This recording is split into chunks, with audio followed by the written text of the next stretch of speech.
আপনাদের সবাইকে যিশুর মধুর নামে জয় যিশু।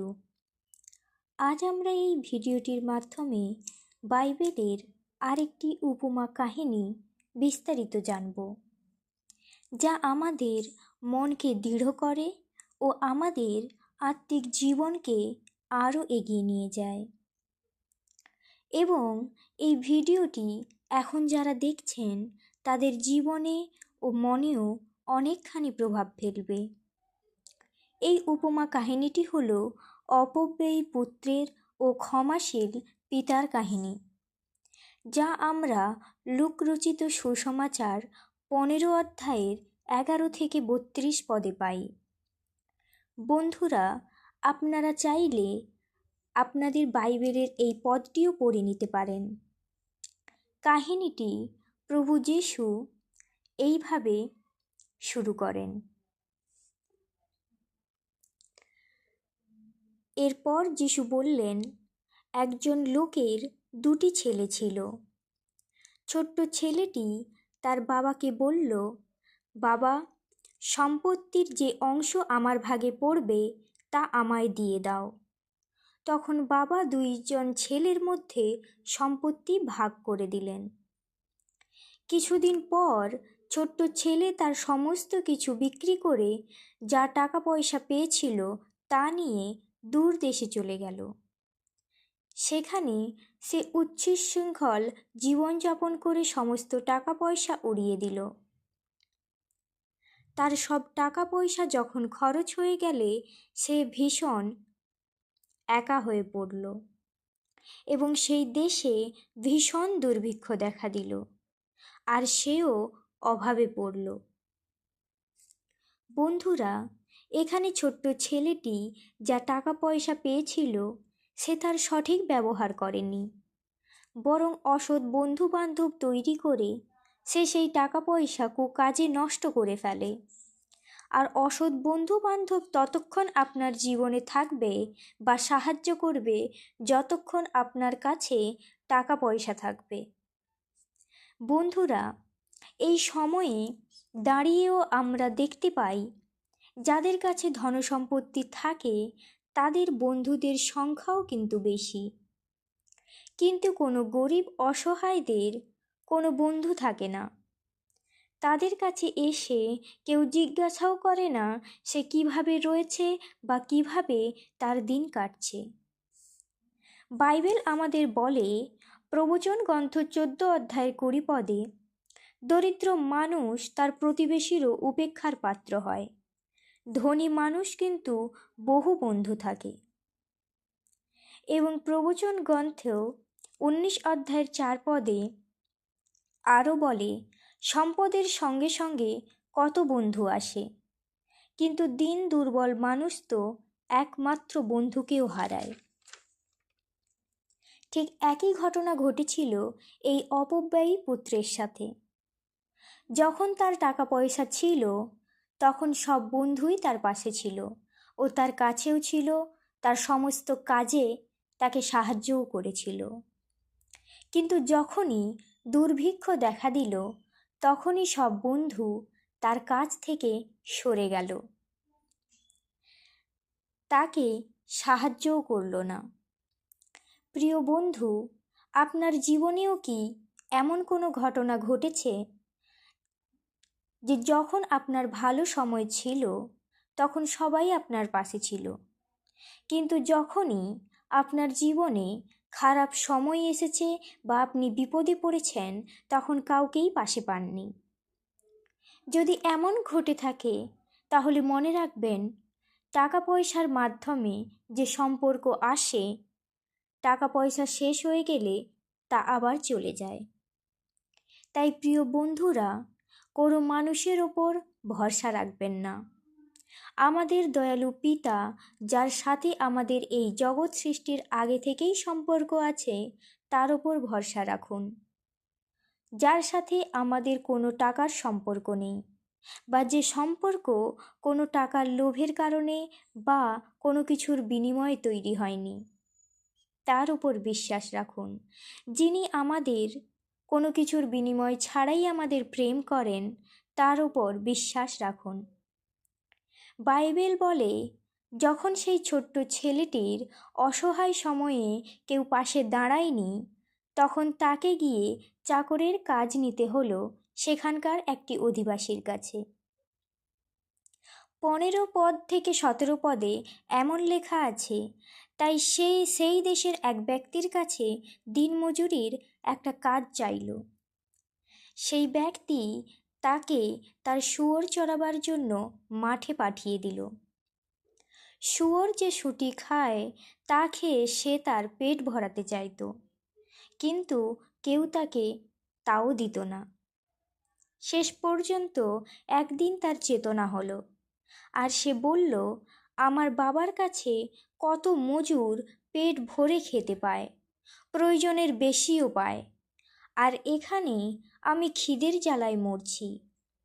বন্ধুরা, এখানে আমি একটি কথা বলতে চাই। যতক্ষণ না সেই দেশে আকাল এলো এবং সে নিজে দুর্দশায় পড়ল, তখনও তার পিতার কথা তার মনে পড়েনি। এই খারাপ সময় তার জীবনে শুভ চেতনা নিয়ে এসেছে। ঠিক একইভাবে আমাদের জীবনে যখন ভালো সময় থাকে, তখন আমরাও আমাদের মহান পিতার কথা ভুলে যাই। যতক্ষণ না আমাদের কোনো বিপদ আসে ও আমরা বিপাকে পড়ি বা মহামারীর কবলে পড়ি, ঠিক তখনই আমরা আমাদের দয়ালু প্রেমময় পিতাকে স্মরণ করি।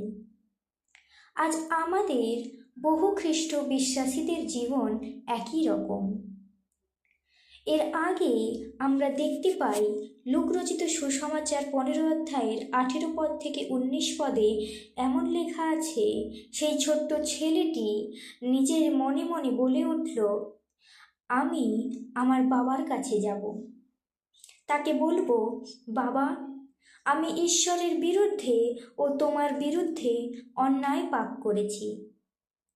তোমার ছেলে বলে পরিচয় দেওয়ার কোনো যোগ্যতা আর আমার নেই। তোমার চাকরদের একজনের মতো করে তুমি আমায় রাখো।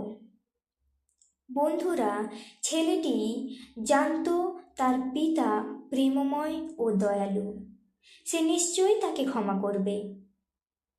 এখন বন্ধুরা, আমাদের মধ্যে অনেক খ্রিস্ট বিশ্বাসীরা আছে যারা অসৎ সঙ্গে পড়ে ও তার আত্মিক জীবনকে নষ্ট করে দিয়েছে, এবং পরে তিনি প্রভুর আসরে বা মণ্ডলীতে যেতে পারছেন না। ভাবছেন, প্রভু আর আমাকে ক্ষমা করবেন না, আর আমাকে ভালোবাসবে না।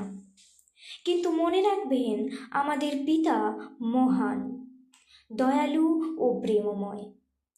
পরমেশ্বর এই পৃথিবীতে সবচেয়ে বেশি আপনাকে ভালোবাসেন, তাই তিনি আপনার ও আপনার পাপের উদ্ধারের জন্য তার একমাত্র পুত্রকে এই জগতে পাঠিয়েছিলেন এবং তাকে বলিদান দিয়েছিলেন।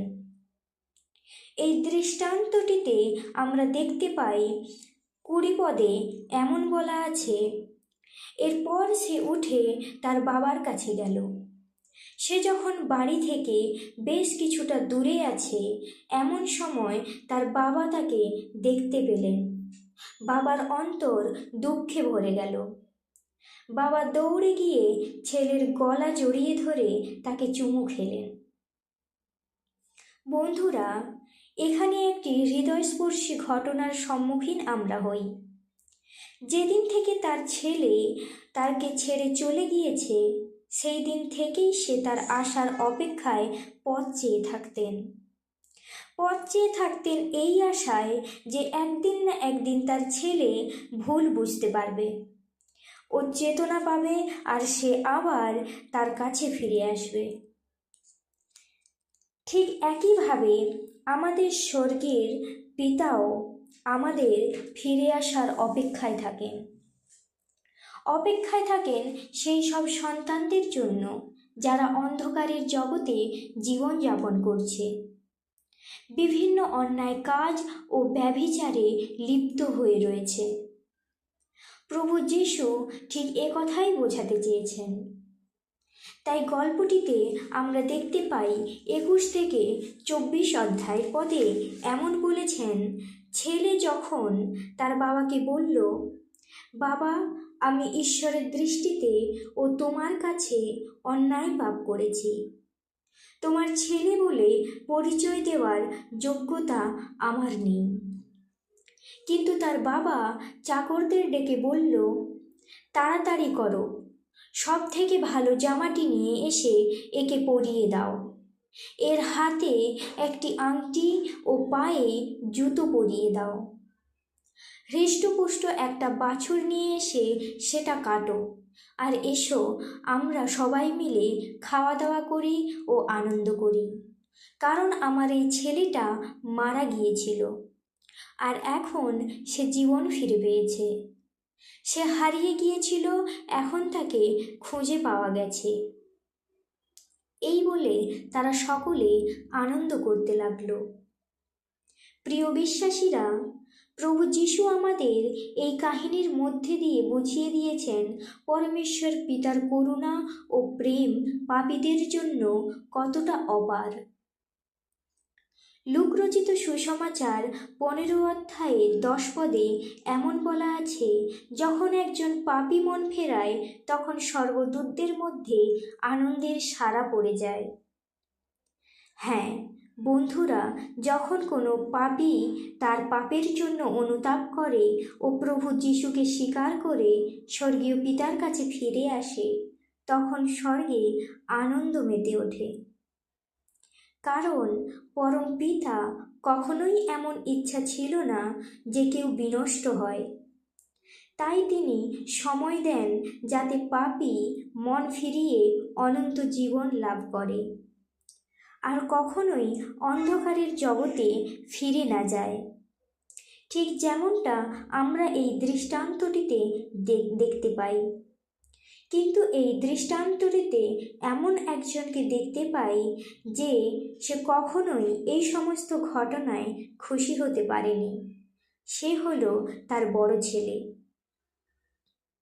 আমরা দেখতে পাই লূক রচিত সুসমাচার 15 অধ্যায়ের 25 থেকে 32 পদে এমন লেখা আছে, সেই সময় তার বড় ছেলে মাঠে ছিল। বাড়ির কাছাকাছি এসে সে বাজনা আর নাচের শব্দ শুনতে পেল।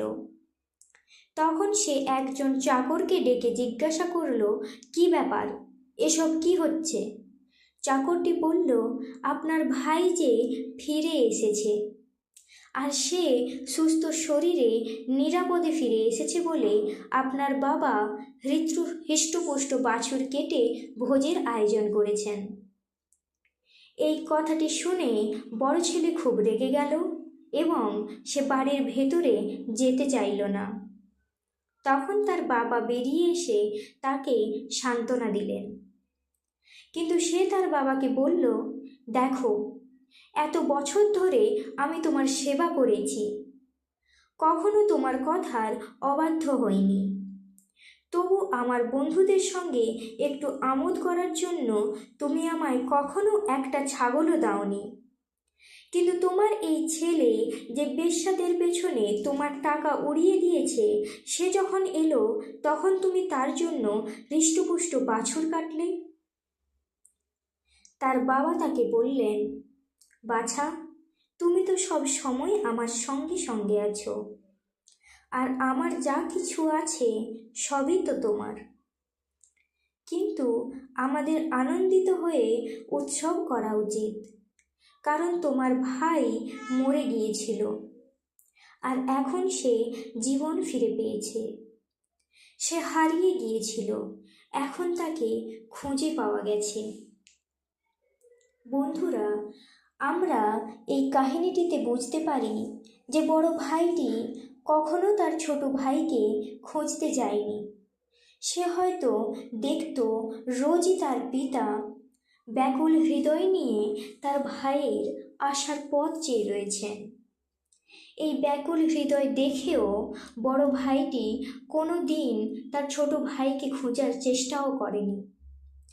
আপাত দৃষ্টিতে সে একজন আদর্শ পুত্র, অত্যন্ত কর্তব্যপরায়ণ ও পিতার প্রতি অনুগত।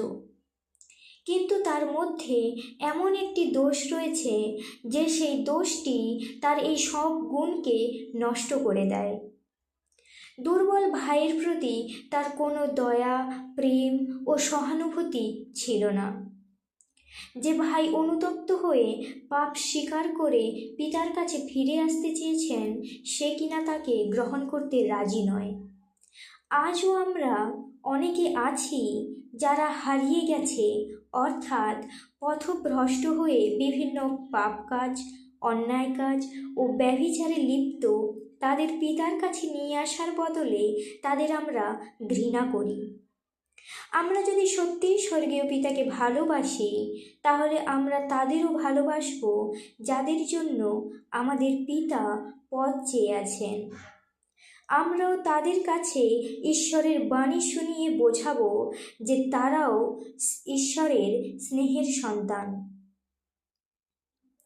লুকরচিত সুসমাচার 6 অধ্যায় 35 থেকে 36 পদে প্রভু যীশু বলেন, অকৃতজ্ঞ ও দুর্জনের প্রতি পরম পিতা নিজেই যে সদয়। তাই তোমাদের পরম পিতা যেমন দয়ালু, তোমরাও তেমনি দয়ালু হও। প্রিয় বন্ধু, ভিডিওটি কেমন লাগলো তা কমেন্টে জানাও। ভালো লাগলে একটি লাইক করে চ্যানেলটি সাবস্ক্রাইব করে রাখবেন, যাতে এই ধরনের ভিডিও আপনার কাছে পৌঁছে যায়। সুস্থ থাকবেন, ভালো থাকবেন। এই উপমা কাহিনীটির মাধ্যমে প্রভু যীশু আপনাদের হৃদয়কে স্পর্শ করুন ও আপনাদের পরিবর্তন করুন আপনাদের মনকে। আমেন।